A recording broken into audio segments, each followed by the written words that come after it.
What's going on with Katie Price at the moment? Jesus, don't. She is an abomination.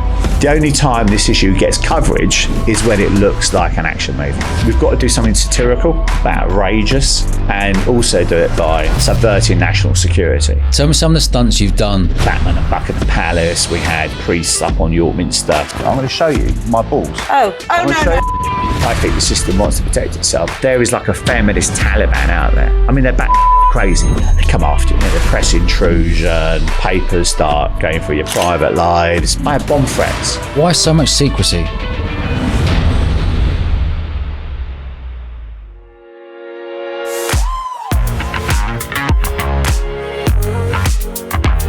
Matt, welcome to the show, mate. Dodge, lovely to meet you, sir. And you. We are finally here. We are, and thank you for inviting me, and it's lovely to meet you. You look unfeasibly and unhealthily fit compared to me. Thank you. Whose physique is modelled on a bin bag full of ice cream. But anyway, don't worry about it. But you're looking great. Quality. You're looking great. Good man. Just don't stand too close to me. Good man. I don't want you pulling me down. So let's roll all the way back, Matt. Yeah, Where did you grow up, and why did you set up Fathers for Justice? So I grew up in a place called Planet Thanet, which is, they say, Kent's the god of England, and Thanet's the sort of shit eat, really, where they sort of the cast a cocoon around the outside of the island. I see dead people, and then the sort of giant cauliflower patch in the sort of middle, and so I spent a lot of my childhood there. I dug a tunnel when I got a bit older, escaped, made it to London, and started off doing sort of design work. I was a designer, doing a bit of print work, but eventually sort of focused on design work and worked for Max Factor, Procter and Gamble, people like that. And then as my design agency kind of grew, went on to work for sort of specialised in bars and restaurants. So I was doing that for a while. Oh, nice. What roughly are we talking? The 90s era, are we? Or 90s, 90s, yeah. okay. So it's to be like the mid 90s. So I designed bars, restaurants, did a load of work on sort of cocktail bars, that sort of thing. And then I went off. My doctor said to me, Matt, maybe you want to ease off on the bars and restaurants. So I went off and did punk ice cream. Right, if you can imagine punk ice cream, I did a thing called the Ice Creamists, and we were liberating the world one lick at a time. And so I started off on that. And after about 3 years of doing that, my doctor said to me, Matt, maybe you want to ease off on the ice cream. I said, doctor, is there anything I'm going to do that's not going to fucking kill me? Right. So, but we did like breast milk ice cream called Baby Gaga. So Lady Gaga tried to sue me over that. Hold on, you did breast milk ice cream? Breast milk ice cream. What, as in actually the taste? No, the actual branding? Yeah. I went to Mumsnet. I presented myself as Matilda, obviously masquerading as a woman, and I got a significant supply of donations, free range, freshly squeezed and totally natural. I'll have you know. And so I went off and did this breast milk ice cream, and it went, whoa. We called it Baby Gaga. So Lady Gaga tried to sue me. Breastminster Council came down on me. Breastminster Council came down. They banned it. Then they said, about a week later, said we boobed, and they unbanned it. We thought it caused a storm in the D cup, but rather than a ripple. So it was a bit of an interesting experience. But we did pop-ups in Selfridges. Yeah. So I did loads of ice cream stuff. But all the time that was going on, can you believe it? I was doing Fathers for Justice, which I started in 2001. And just explain to the listener and anyone watching out there, what is Fathers for Justice?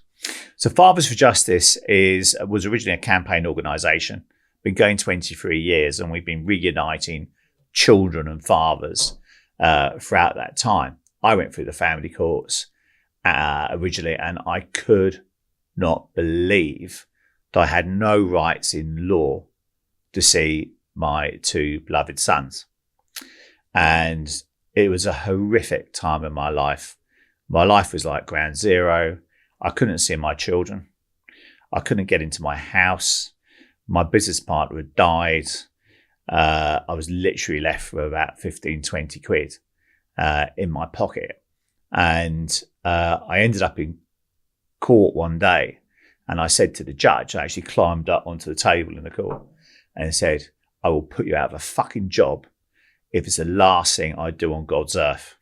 And when I come back, I want to bring 200 other dads with me. And within about 2 weeks of saying that, I had my kids up staying with me.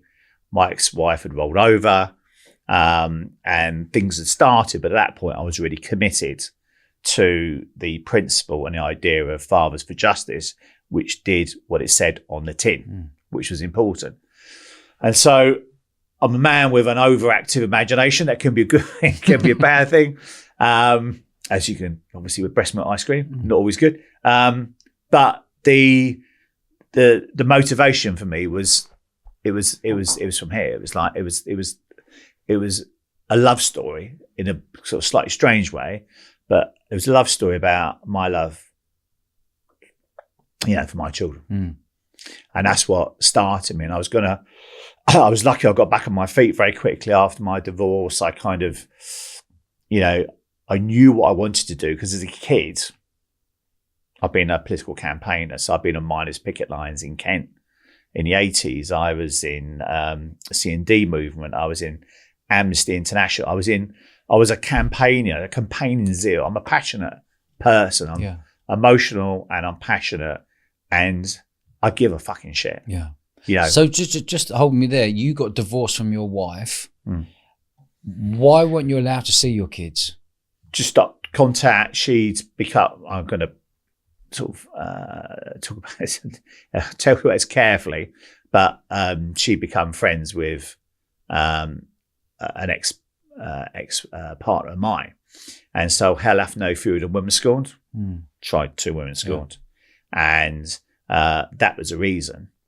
And we were lucky to resolve it, mostly because I threatened to walk away. I said, I am not going around on this hamster wheel of misery anymore. I'm just not going to do it.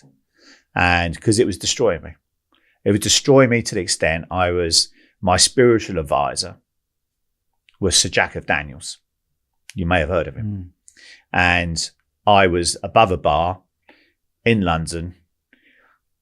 So my life was like ground zero. I was literally, I had a business partner who'd been killed in an accident. The company's banks were foreclosing on me. I couldn't see the kids, couldn't get into the house. I had no belongings, had nothing. And I remember walking through London one night. I lived in Curtin Road. It was just up from the city. And there was we go through a little back road and there was a off license. Funny enough, I saw it the other day. It's still there. Can't believe all the development, the little off license is still there. And I got in and got in there, got a couple of bottles of Jack. I was going to go for a stroll. And I went down to the embankment in London and sort of walked along. And I used to keep a list, bit of paper. It was before iPhones, obviously. And reasons not to carry on. And it just went on and on and on. And then reasons to carry on were my 2 sons, Daniel and Alexander. And I thought, I got down to Waterloo Bridge. I thought, I just can't.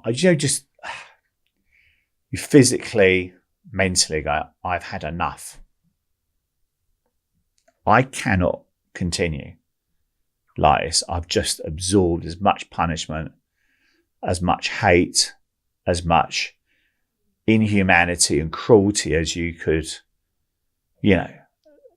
pour onto somebody.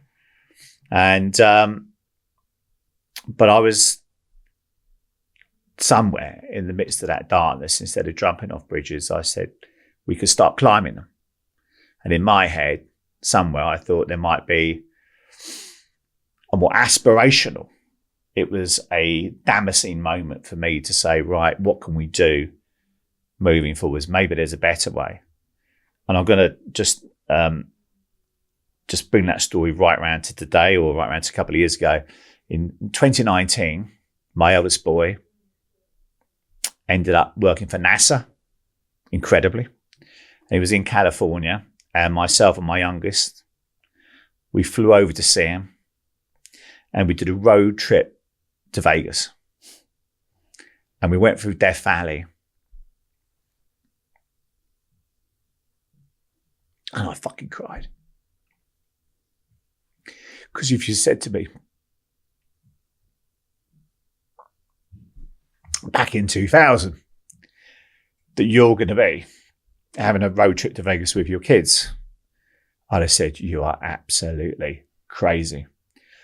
But that's why I say to dads all day, every day is, even when you feel like all hope is lost, that there is no end to the tunnel, but that you can come through it. And I thank God, honestly, that I've been lucky enough and to get through the problems, to overcome the challenges, and then to enjoy that phenomenal experience with my kids in Vegas. I'm afraid to say, Dodge, though, I did get into trouble with the mother again for taking him down the Vegas Strip, and there was a picture of him handcuffed with a couple of S&M ladies. and yeah, Dad's in trouble again. 23 years later. But hey, I'll go with it. There's a lot of dads out there suffering at the moment. I know dads that are suffering, and there's lots of dads who don't even speak up about suffering. Yeah. What's your suggestion to dads who are sitting there at the moment knowing that they have got access to their kids, or they're going to the courts and the courts are saying you've got to pay a fortune?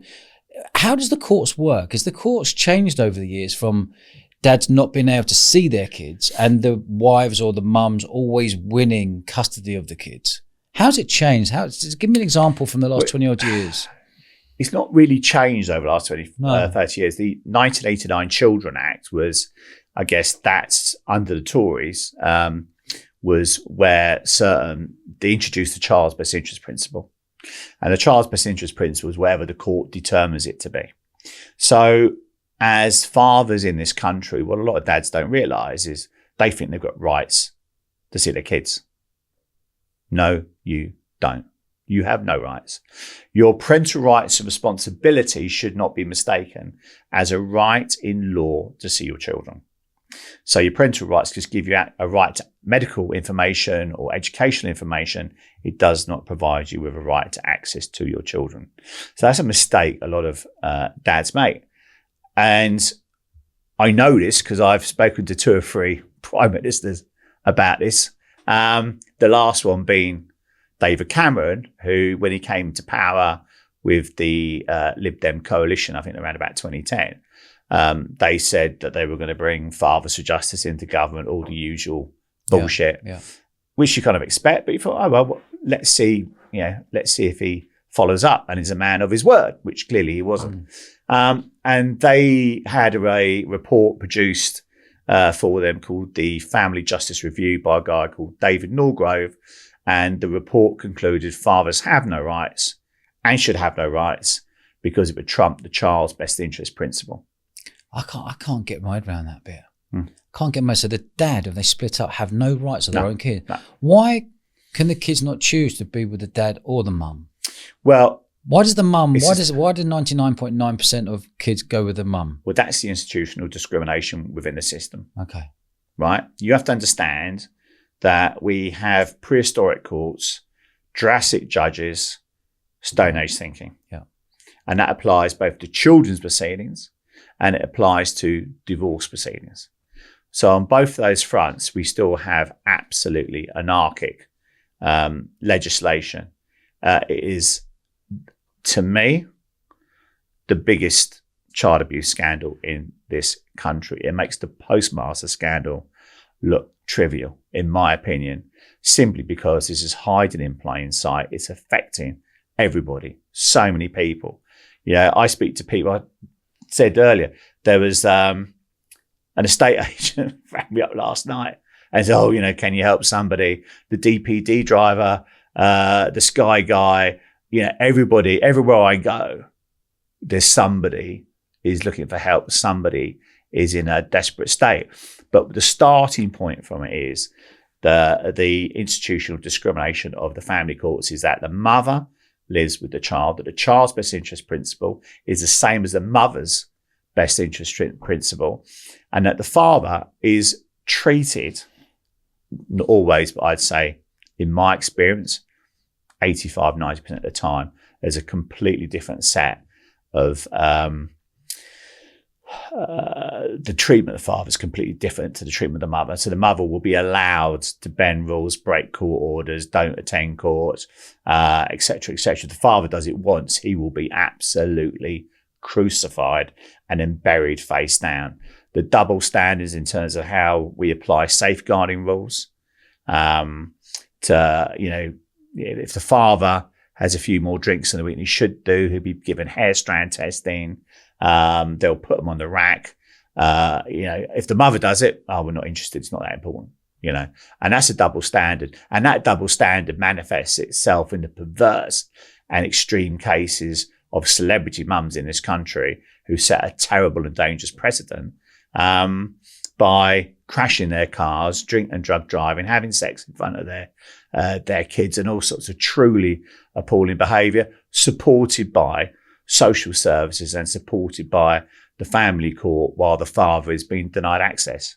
And that is the reality of the family courts, day in, day out, as I speak, literally to within minutes of me coming in and speaking to you. Wow. Which is, a lot of people don't know it. I originally started F4J as a campaign group. So again, you started as? Originally started Fathers for Justice as a campaign group. So we started off and I thought, we've got to make the injustice visible. People can't see what's going on. These are secret courts. There are secret courts where you're not allowed to report things, say things, publish things, highlight miscarriages of justice. They won't allow you to do it. We do it because I don't give a fuck. I'll publish anything. I'll stick up online. And if you want to take me down, good luck to you. But nobody stopped me so far in 23 years. But you've got to highlight the injustice. And we started off by, in my head, dangerous dreamer, overactive imagination. But my thing was, I was inspired by Only Fools and Horses. Do you remember the Heroes and Villains? Yeah. Christmas special. Oh yeah, the Superman, Batman and Superman. Yeah. Batman and Robin. Batman and Robin. Del Boy Rodders, yeah. And that painting's up on my office wall. And I just thought, we've got to do something satirical, just quite funny, but outrageous, and that people would recognise, and also do it by subverting national security, to kind of rattle the cages. And so, we put Batman and Buckingham Palace. We had, we put priests up on York Minster. Hold on a minute. Tell me some of the stunts you've done with Fathers of Justice. Well, one of the few little known facts is that I'm no good on heights, right? I can't even stand in a chair without getting dizzy. Yeah. So there was a lot of brave other people involved. I'll give you one example. Very, very good friend of mine, Guy Harrison, top bloke. I only saw him a few weeks ago. He's a bit of a daredevil. And Guy had the idea of going into the House of Commons. He'd obtained these tickets for a lovely lunch with Baroness Goulding. And they were trying to come up with an idea of what he can do in the middle of Prime Minister's questions. So there was this debate on the phone, and it was total. Yeah, we were totally. It was a shambles. How we managed to get anywhere with it, I don't know. But eventually, I came up with the idea of copying this protest by the feminists in the 1970s. Bob Hope was doing the Miss World contest, and he was flower bombed by feminists who said it was a terrible thing and all the rest of it. So I thought, great, we'll steal that idea, and then we'll mix a little purple icing colour and some glitter, because purple's the international colour of equality. So I thought, we'll put that in there, but we'll put it in a condom. Right, I put in a condom. Now, I don't know what it was like when you were a kid, Dodge, but a lot of condoms used to split when I used them. So I'm thinking, this is going to be easy, right? This is going to split. So we drew on my wall in my garden a big outline of John Prescott. Do you remember the deputy Labour leader? And so we're practicing throwing these things. They weren't splitting. So I thought, I have to put some nails, run our nails down. So I thought, great, we've got the mix sorted, the recipe, condom bomb a la Tony Blair. Fabulous. And so we've got that sorted. the guys, and I said, messaged the guys and said, right, we're ready to go. We're going to go into. I said, make sure when you come in, you're wearing like tight sort of trunks or something similar. Fucking turned up in baggy boxer shorts. I said, Jesus fucking Christ. Oh, yeah, can we just get something right here? Does nobody follow the instructions that we... So anyway, so they had to tie the condoms to the inside of their belts. And then these condom bombs were like hanging down. And the blokes looked like, like a bull who hadn't got his rocks off since the last fiesta. But nobody in national security is going to give you a squeeze. So they got in. One of the guys, Big Ron, who's sailing over with us, God rest his soul. He went into the toilets and he was trying to adjust his, and it was a bit awkward, walking around with this bloody great, sort of condom full of self-raising flour. And anyway, to cut a long story short, there was a £500,000 security screen that they put in there to stop people throwing things into the commons. Luckily, our guys were sat in front of it. And so Guy went in, he took 3 shots at Tony Blair. The first 2 missed. The third one hit Blair between the shoulder blades. Spectacular puff of purple powder. Big Ron had one job to do, which was to hold up a sign that said flower power for dads. He held it up upside down. So everybody in the press gallery was like going, what does that fucking say? So, but that was and after that, that's when we kind of really noticed that they come after you, the press intrusion, the papers start going through your private lives, speaking to everybody. And so that was quite a monumental change, because it's coming if you do something like that. But you kind of still, nothing really prepares you for the consequence of going out there and rattling a cage and doing something like that, which is important, because the only time this issue gets coverage is when it looks like an action movie. Yeah. And nobody wants to report it. Now, this is the age of Me Too. This is the age of Big Mother. Yeah. This is the age of the Salem Night witch hunt. Only this time it's the witches doing the hunting. Right? If you're a man, all a woman needs to go is point a finger and accuse you of sexual abuse, coercive controlling behaviour, whatever, and you are toast. Yeah. And she could do so under the cloak of anonymity. As a father of 3 boys, I'm forever telling my lads, be careful, because these are dangerous, dangerous, dangerous times. My youngest son, when he was still at school recently, he was told that if he saw a woman walking up the street towards him, he was supposed to cross the road. I went ballistic. I said, how dare you say to my son that he's suddenly and somehow a risk to women because of his gender? Are you really saying that? Are you really labelling half your school, and you're demonising all boys and saying to them you are a risk to women? Boys have got a much higher risk of suicide, particularly when they've gone to college or want to grow up to become men. At our age, 14 men every day taking their lives. A male suicide epidemic. And this is the legacy that we're teaching boys and young men. Oh, you're toxic. You're a risk to women. You're violent. You're abusive. Absolute nonsense. And that's totally countered by the facts. If you look at the empirical data, men are twice as likely to die from, say, violent attacks as women. More men die from cancer than women. Most dads, 97% of residencies are given to mothers. If you look Say at that again, 97% of residencies are given to mothers. So if a mum and dad split up, the mum takes the house and the kids, and the dad go and live in a 1-bed flat somewhere. Yeah. Or shared house. But why is that? Why is that? If someone's got £500,000 house, husband and wife, they split, why does the woman always keep the house? Because the woman says, I have the kids, my need is greater than his. And the courts go, okay, there you go. You've got the kids, therefore your need is greater than the father's. Here's the kids, here's the house, and here's the cash.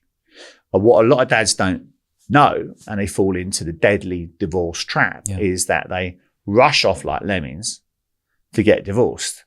Well, let me tell you, women don't marry you for your money. They divorce you for it. Yeah. So this is the last thing you ought to be doing. And what the first thing you should do is be applying to court to get what's called live with both parents order for equal parenting.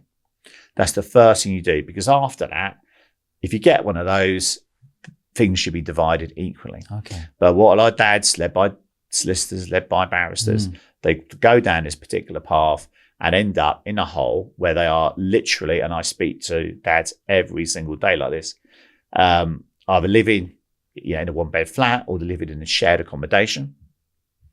70% of single fathers do live in poverty. That's the official stat, which is a huge stat.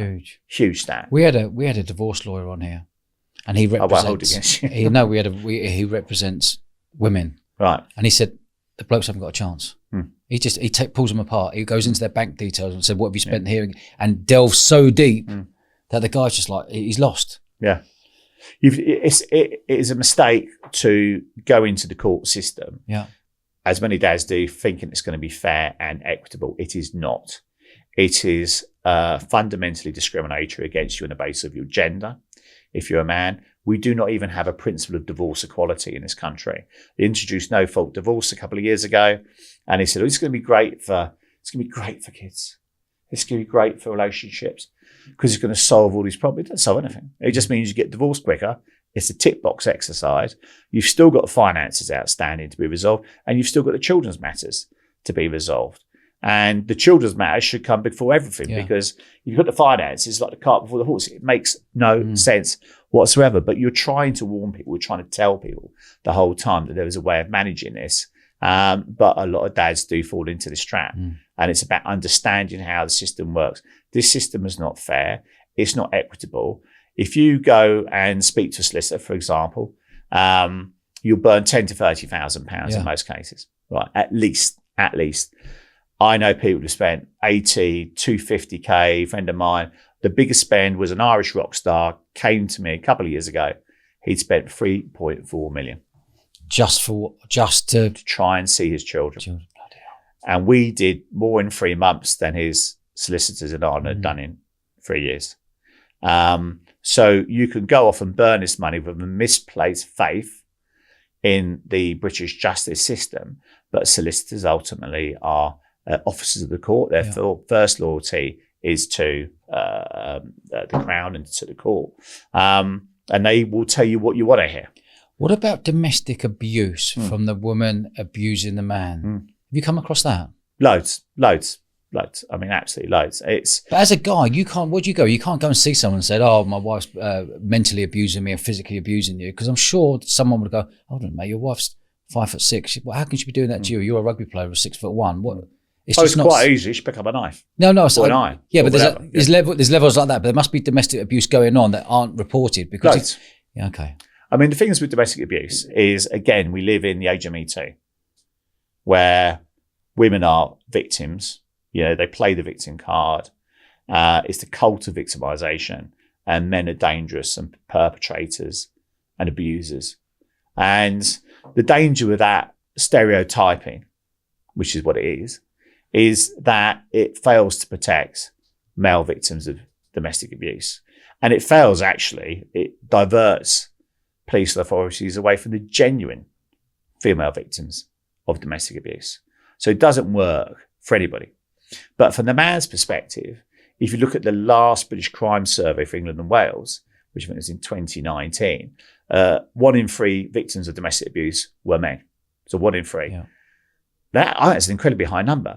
But when you think about it, that will be massively underreported because most men do not report domestic abuse. And do you know why they don't report it, Dodge? Because they think they will get arrested. Yes. If they report it, police turn up, I'm going to get nicked, not the mother. Yeah. And they are right to fear that. They are right to be concerned. They're right to think my complaint will not be treated seriously. If you raise domestic abuse in court, they'll just dismiss it. Yeah.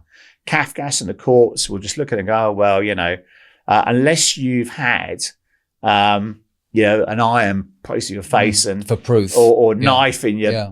But even then, I've known cases of, for example, a police officer who was stabbed by his wife while holding a child, and his colleagues did nothing to protect him. In fact, they told him to leave the house and allow the mother to return. The mother should have been bailed not to return to the property because he was the victim.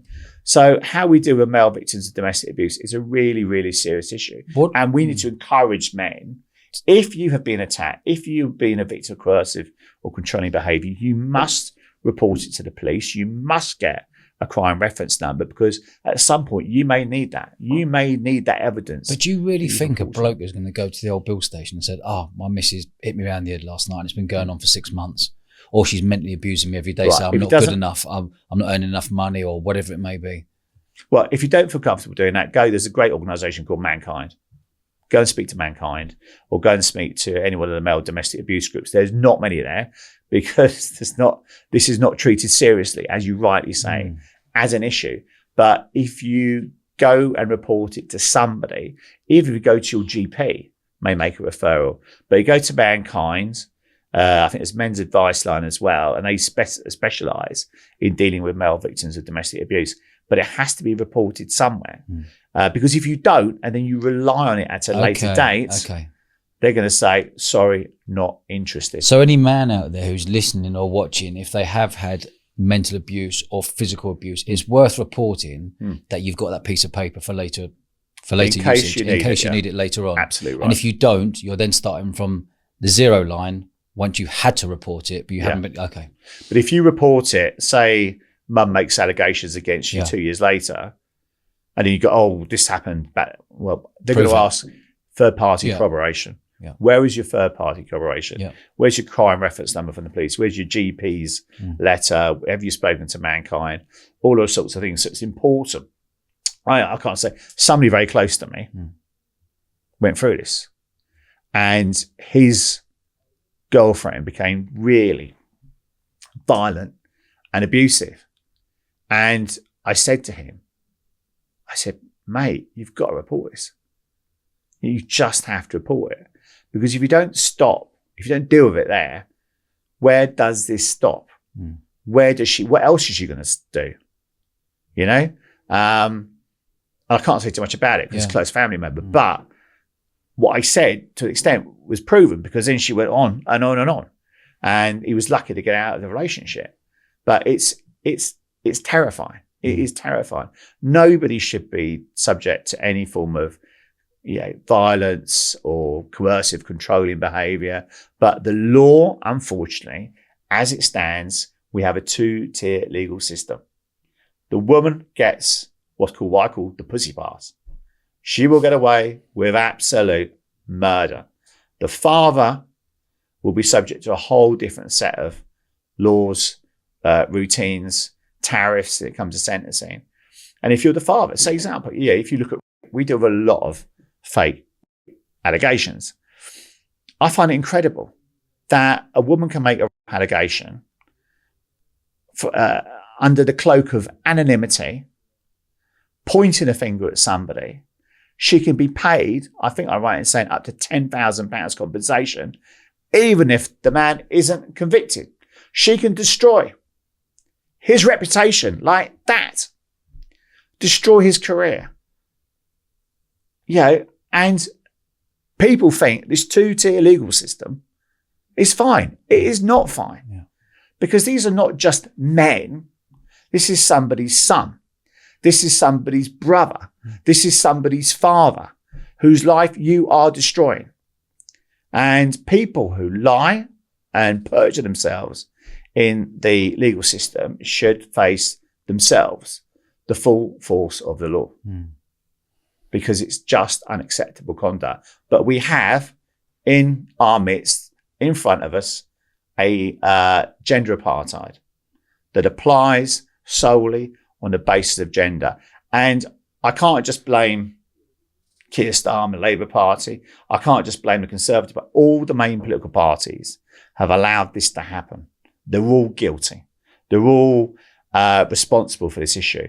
None of them ever have addressed properly the issue of mass fatherlessness in this country or addressed our abusive and secretive family justice system. None of them, because they know that the biggest constituency of floating voters are mothers, single mothers, the mums netters. They'll go and have tea and jammy dodgers with mums net, but do they want to come and speak to us? No. How hard must it be for a dad not being able to see your kids, having to move out of the family house, another fella moves into your family house who's putting your kids to bed, you're not allowed to see them, your kids may be emotionally blackmailed or maybe told stuff that may be not true, and you can't get access to your kids to give them any love. Yeah. It is head fuck stuff. It's total head fuck. We live in a nation of fathers and parents and children living with other people but can't see their biological parents. I mean, go figure it out. So mum can walk off with the next Tom, Dick or Sally. Nobody gives a fuck. Yeah. I mean, literally, we don't care. He could be the next Roy Whiting. He could be the next Ian Huntley. He could be the next Peter Sutcliffe. Nobody cares. Yeah. The courts don't give a shit. No, don't do that, mate. The father has to go through a safeguarding process. They do a safeguarding letter. He is presumed from the outset to be a risk to his children. He needs to be risk assessed, right? So there isn't a presumption he can see his kids. The presumption is he is guilty until proven innocent. Yeah. So he has to leap through all these burning hoops, crawl through shit and broken glass on average case length for 12 months to prove to the court that somehow he's not like some crazed maniac. Yeah. Yet mum's new boyfriend, who she meets on a Friday night, is in the house Saturday with the kids. Not a problem. We don't care, because as long as it's not the father. That is the level of hatred. The institutional discrimination that I have faced in this country because I am a man and because I'm a father, going back to 2001, you know, I've become a cash point in my country. I'm a sperm bank. When I tried standing up for my children and my parental rights and wanting parental equality, they treated me like a terrorist. They sent counter-terrorism command down to see me in Hampshire because they said I was a risk to this country. That is the level of madness. There is more protection for dogs in this country than there are for the rights of fathers to see their children. And it absolutely disgusts me. And I can tell you, Dodge, that I will never, ever give up fighting on this point, because it goes beyond principle. It is a matter of what is right and wrong, and we need to stand up and we need to oppose it. Lawyers out there must have a field day knowing if they're representing a wife, tearing apart what their husband's finances, business, getting 50% or maybe more. Have you ever had a case where the father has actually won custody over the children? It happens extremely rarely. Extremely rarely. It can happen. I have seen it happen. And that's not always a good thing either, because sometimes the father is not always necessarily the best parent. What we campaign for is share care. So we campaign for effectively 50-50 share parenting. We believe the best parent for a child is generally both parents, and that's our position. We don't think the child should be treated like divided up and, you know, the winner takes all. I don't think that's a constructive or helpful approach for children or for families. So I don't like that. I would like to see a presumption of share care introduced as a matter of law. But there have been fathers. Fathers do sometimes obtain live with orders. We've obtained live with orders recently for fathers, where mother's conduct or mother's actions have been so extreme that we've managed to obtain a live with order for fathers. I'll give you a brief example without going into too much detail. mother was not looking after a child, 13-year-old child. She was down at Wetherspoons most of the day. The father was child was clearly feral, not being cared for. His dad lived a few hundred miles away. He went to stay with his dad one holiday and said, I don't want to go back. I don't want to go back. And we made an application to court for the child to live with the father. And the court looked at it, and eventually mum failed to comply with things like holidays, didn't see the child, and just carried on with her existence. And at that point, we were lucky, and we got a live-with order for the child to stay with the father. But that's it's quite unusual. It's a very high threshold for children to be removed from mothers. And I say to dads, they say, oh, she's done this and done that and done this. And well, you've got to have a really high threshold. The threshold is literally that mother is stubbing cigarettes out on a child on Bournemouth High Street on a Saturday afternoon. It's racked up 5 million TikTok views. That is the threshold. Yeah. And I'm not exaggerating. I had a social services report last year where the mother was on crystal meth, addicted, denying the father access. Bear in mind, she's a serious drug addict, but backed by social services. And the report about the father was he left the toilet seat up when the social worker visited. Left the toilet seat. Are you joking me?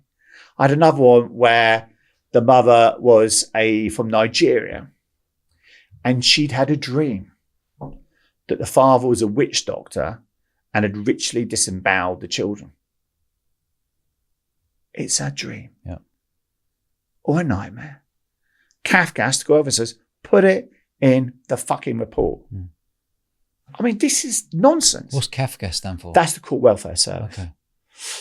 So you look at this craziness, and if we were to allow the disinfectant of sunlight to come into the family justice system and open it up and show the public what's happening, this system will not last 5 minutes. I mean, it would crumble, because it is insanity to have a system like this that pitches parent against parent, operates in complete secrecy. Why so much secrecy? Well, I think the system wants to protect itself. They originally claimed, if it was 1968 Administration of Justice Act. I might be wrong. Don't go on that, because I'm getting a bit older. Yeah. But around that time, they introduced secrecy allegedly to protect the parents, the names of the parents. But they now say it's to protect the identity of the children. There's a thing I think called, I forget the name of the Children's Act, where you're not allowed to identify children as a part of proceedings. But that's a nonsense. And the secrecy serves only one purpose: to protect the system. Yeah. They don't want stories getting out about what goes on behind closed doors, because like all child abuse, the family courts operate behind closed doors. That's my view. If you've got nothing to hide, throw open the doors. Let the public in. Let's see what's going on. Yeah. If you don't believe me, I think that's a good idea. Let's run a pilot program. We'll run a pilot. We'll run a test somewhere in the country and see what happens. But there is a huge industry around here where the gravy train, where the judges are sitting on the gravy train, the barristers are sitting on the gravy train, the solicitors are sitting on the gravy train. They don't want it to change. Of course they don't. They'd be out of business. But this is business profiteering off the misery of children, broken families, suicidal dads. Yeah, it doesn't work in mum's best interest. It doesn't work in the family's best interest. Least of all, it doesn't work in our fucking country's best interest. What we want is a reasonable, sensible, progressive system of justice where we have a presumptuous share count at its heart, which I think would end most cases overnight.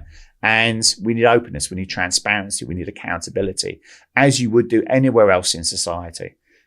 So things have to change, but there is not the political will. This is the age of Me Too. There's a huge resistance and opposition to the work that I do, the work that Fathers for Justice does. I mean, there is like a feminist Taliban out there.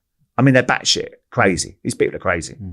And you've just got to keep plugging away.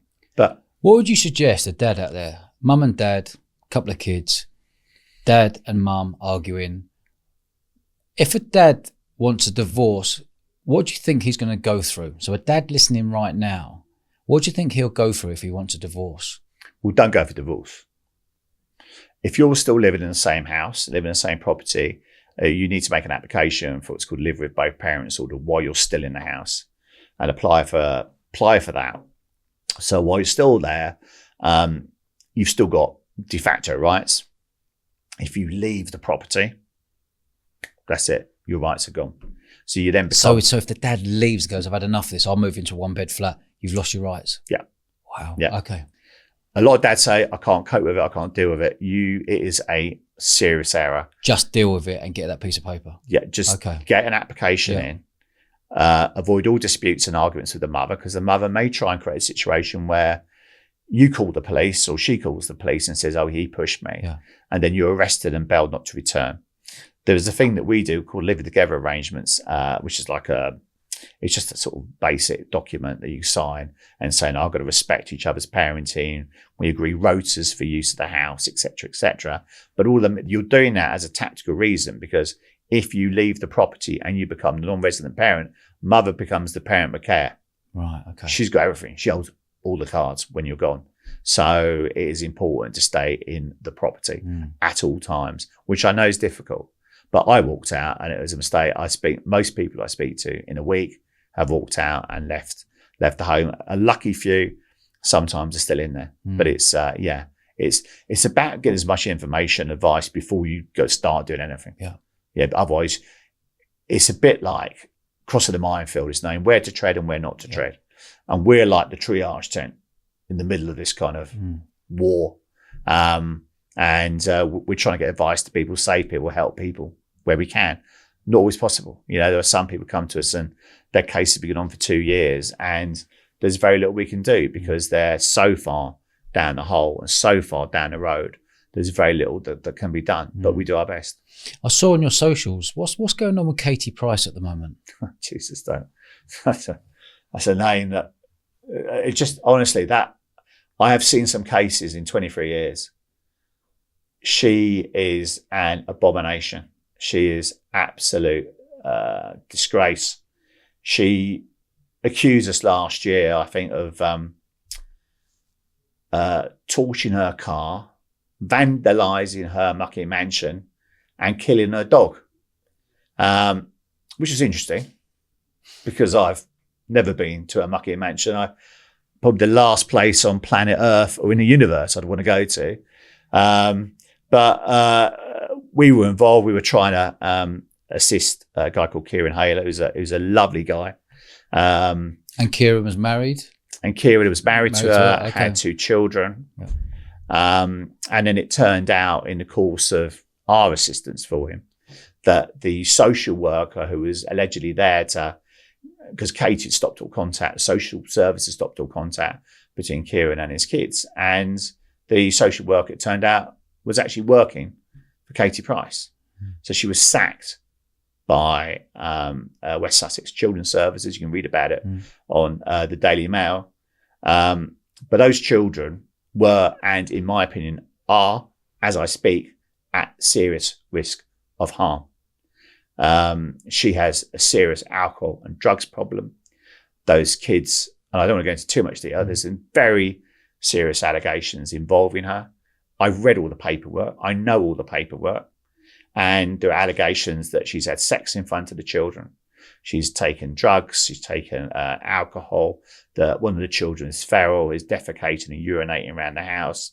One of the children is sleeping with her naked, and he's of a sort of young teenage age. Katie Price is also, there are allegations of incest involving the children. I am disturbed. We have reported this to Sussex Police. Nothing. When you report something like that, what do you get in response? You're supposed to get an acknowledgement, crime reference number, had that, gone back to them, nothing. Nothing back from them at all. Those children are at serious risk of harm. They need to be removed from her care immediately. There was enough evidence against her to demonstrate that she's a risk to the children. I mean, she trashed her car upside down. The kids could have been in it. She's tried to commit suicide on multiple times. She needs help. Let me be clear, in my opinion, she needs help. But she's also denied the dad access to his 2 kids in the best part of a year. One of the children hasn't been to school in over a year and a half. I mean, the list is endless. She's had violent boyfriends who've been in the house where one of the children's phones got smashed up because mum was using it to communicate with another chat she was seeing. I mean, the list, the files we've got, I just go on. So you've seen all the files? Yeah, well, we did all the legal work for Kieran Haler. So we did everything for him for about 7 months. And we parted company. I'll tell you why we parted company with Kieran. And he's a lovely guy. I don't have a bad way to say about him particularly, but there were a couple of things. We only engaged on the basis that he would follow our advice. I said, if you stop following our advice, we will withdraw. But my view was that he had to remove the children from her care. And he had parental responsibility and he had the ability to do so should he have wanted. But I think the issue was his fiance didn't want the children living with her at their house with their other kids. Right. And I think that was the issue that came into play. We also found out, unfortunately, that while we were working for him gratis on a pro bono basis, we weren't charging him, that he'd set up a separate GoFundMe page, which raised £16,000. So he was raising money, but we didn't see any of it. And my team did an extraordinary level of work to try and help him. So at that point, when bad faith comes into it, when he's not following our advice, we're quite right to say, look, we've done as much as we can do, and we are withdrawing. But that's probably one of the worst cases. But I know there's another celebrity case, Mine in Class. Graham Quinn was her ex. Mine in Class. Mine in Class. Yeah, Mine in Class. So Graham Quinn was her ex. I saw the psychological reports on, and the psychiatrist said these children are going to suffer huge psychological harm if they do not see their father. That's what the advice was to the court. And the last time Graham Quinn saw them, as far as I'm aware, was through a 2-inch gap in the window in a car park just off the North Circular. Why is he not allowed to see them? Again, you don't need to provide a reason. Just ask Bob Geldof, right, who helped me set up F4J to an extent in the early days. Just ask the former Home Secretary, Lord Blunkett. Airbrushed out, an inconvenience. A lot of these women will follow what mothers like Katie Price have done. Kerry Katona, another one. I had bomb threats from her supporters. And I was like, the police turned up, I was like they said, is this serious? I said, well, I'm not even sure Kerry Katona supporter could spell the word bomb, let alone make one. But that was over her ex who committed suicide after taking a cocaine overdose. I spoke to him. Again, I saw the legal papers. And at a time when she was photographed or filmed in Tenerife somewhere with her pissed out of her brains in a car park with her trousers around her ankles, she was then using his drugs problem against him to stop access to their daughter, Dylan George. And the cruelty about it is, the cruel thing is that this was a guy who he was the house husband, who looked after her when she was drunk in bed for days. He looked after the kids, not his kids, everybody else's kids, and did the right thing and was a truly good man. Yes, he had flaws. Yes, he had drug problems. So did Kerry Katona. And the guy eventually, in desperation, I'm afraid, took his own life. And then she trashed his reputation when he was dead and made all sorts of allegations against him. It is beyond cruelty, Dodge.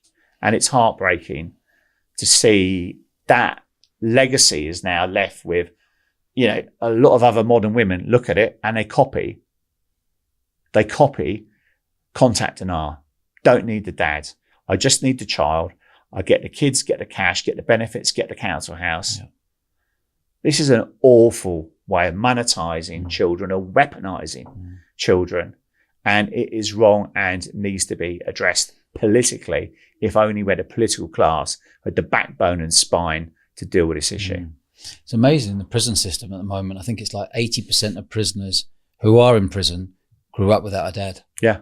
It's huge. Well, most of the kids you see is antisocial behaviour. Yeah. Feral children. Look at knife crime in London. Most of those kids live on estates where the closest thing they've got to a father figure is the local gang leader, the local drug dealer. They don't have, unless it's mum's boyfriend, they don't have men. And if there are men, they tend to be transient. The girls in these homes, they don't have a father figure. When they grow up, the closest thing they have, their first experience of a man is a sexual one. Not a loving one, it's a sexual one.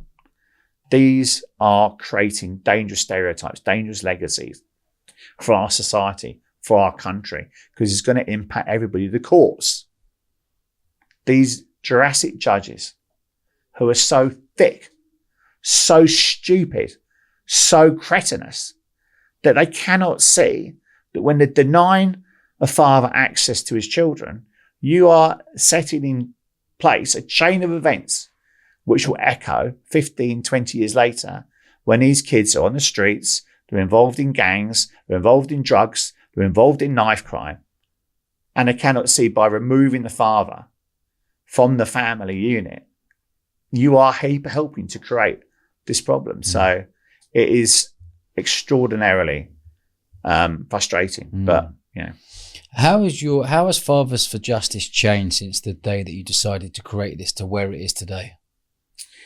Well, we started off as a campaign group. So that was my first thing, was to raise awareness. And so we came up with a sort of superheroes theme campaign. And then we sort of just try to come up with some crazy stuff, go, what can we do that's mad, that's going to create attention? And so started off like that. And then I had other things going, my ice cream business and all those other things going on. And then when about 2016, 17, I kind of thought, I'm just going to go and do this full time. I just think we need to start sharing what we've got up here. Yeah. All this knowledge, all this information. I've got a great team of people we can put together, which we did. And then we evolved from being a campaign group into being a help organisation, doing a bit of campaigning. So, we kind of reversed it around the other way. That isn't to say we don't do campaign stuff, we just do less campaign work, principally because we're in court every day. Yeah. And we are so busy. So is that your route? You're in court every day representing? Yeah. Well, advocating. Yeah. We don't get automatic rights of representation because that only goes to solicitors or barristers, but we do often get rights of audience, which means we can represent dads. Some of the smarter judges will go, it's much more helpful to the court if one of my team are there and advocating, and we can wrap things up a lot more quickly. Okay. So, so that works better for the court, better for the father, better for everybody. A lot of judges don't like it because it's bad for business, bad for barristers, bad for solicitors, and bad for the legal industry. But so we go in, we help dads, we provide, we draft statements, we make applications, we deal with everybody. As I said, rock stars to roofers, film directors, celebrity chefs to DPD drivers, Sky technicians, whatever. All human life comes through Fathers of Justice. Yeah. A large part of that, I think, dodges because of our legacy, reputation, and obviously being a very high profile campaign group. And I think there's a lot of that. So we get to see a lot of interesting cases that most of which, I can't talk about because they're obviously private, but we do see a lot of interesting stuff. And what's amazing is the number of relatively rich, powerful people. There was an MP once who said, I cannot believe how I've been spoken to in the family courts. I mean, people can't believe it. They can't believe you're spoken to like something you just trodden in. Yeah.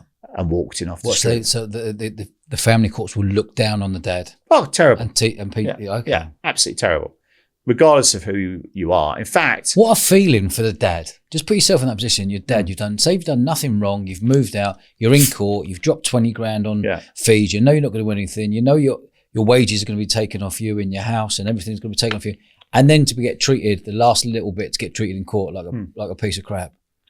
You've got to beg. Where do you look? Where do you go as a dad? Do you speak up? Like, we're talking in an era now with mind health issues and mental health. Where does a dad go to speak about this? Where does he go to speak up and speak to other men and go, this is the situation I'm in? Is it through your group, your campaign? Is that where we want dads to be going to? Well, I say to people, look, go where you feel most comfortable. Yeah. So if you want to come for us, come to us, or for our social media pages. There are other organisations out there you can go to. Obviously, go and see your MP, which I would implore is the number one starting point. I know most of them are complete, I'm afraid to say, but go there, speak to them, and make sure that they know there's a problem. They won't want to deal with it. Yeah. But if you've got a family issue, if you've got a child maintenance issue, right, any issue to do with the family courts, you must go and shout about it. And don't just don't go on your own to see your MP. Take your family with you. Take your mum, take your dad, take your brother, take your sister. Take your child, go in, sit down in front of them and say, this is a problem that's affecting my entire family. Yeah. What are you going to do about it? What are you going to do about my child maintenance payments? What are you going to do about me trying to see my children? What are you going to do about my mum and dad trying to see their grandchildren? Yeah. It's a huge knock-on effect, isn't it? Huge. Yeah. It's like you are chopping down, taking an axe to half that child's family tree. And yet somehow we think that is reasonable or normal. It is perverse and it is wrong and it is unjust. And the MPs, because they don't want to deal with this issue. I spoke to Ian Duncan Smith, former leader of the Conservative Party a few years ago. He said to me, Matt, if we raise this in Parliament, it's political suicide. Political suicide. Nobody wants to hear about dads. It's all about the mums nets. It's all about the me, and me too movement, as I call it. It's all about women victims, men perpetrators. Political suicide to raise the issue of fathers. I was supposed to give evidence years ago. This makes me laugh. I've never been in, because obviously we did the powder bomb in the Tony Blair in the House of Commons. They've not been particularly keen on me coming back. I don't know why, Dodge. I don't know why. But anyway, so eventually I got an invite. It was Alan Beef, who was chair of the, I think it was the Justice Committee, Parliamentary Select Committee on Justice. And they weren't going to invite me.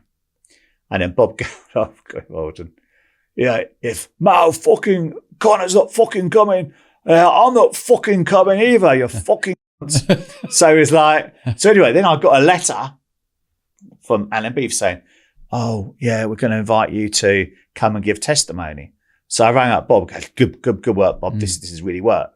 So unfortunately, the morning the letter arrived was the morning I had a team at a hotel in Manchester who were about to handcuff Margaret Hodge, who was the children's minister. And I thought, oh, this is not going to go down well. And obviously the handcuffing went ahead. I'm pleased to say we got off completely because we used Anne Summers' fluffy handcuffs, which she was married to a judge. So she's used to far more hardcore materials than that in the bedroom, let me tell you. But anyway, so unfortunately, my only invitation to speak in Parliament was then withdrawn. But anyway, it was worth it. But that's the type of, and we represent over 100,000 families. So it's not like we're bigger than a lot of political parties. So it's not like you should ignore us. We are, firstly, I'm house trained. So we are activists as well as factivists. So I'm not going to, we're going to go in and deliberately be disruptive or anything like that. We can have a normal conversation. This is a no-brainer. There isn't a debate about it in my head. This is a no-brainer. And it is, what you're saying here is a no-brainer. What you're doing for the dads out there is pretty phenomenal, by the way. Thank you. It's very kind of you. It really is. What you've done over the years to just bring it out into the public domain. Even us having this conversation here, would this want to happen if you don't want about in the public domain? We wouldn't have invited you on. Just I want to hear what you're doing. And I think any dad listening out there, I think it's really important. Where can people find you? So you can find us obviously on social media at F4J Official. F4J Official. Fathers for Justice. Yeah, likewise. Instagram, Facebook, our websites, fathers-4 justice.org. If you need help, we do our best, obviously, to get help to people. There's a variety of options we offer people, but a lot of it's just about raising awareness and telling people, please be careful when you're going through the system. Don't, a lot of people make assumptions, and that's probably the worst thing the dads do, is make an assumption this is going to be the case. It won't be the right thing to do, because you can't apply normal world rules to the family courts. It just doesn't work.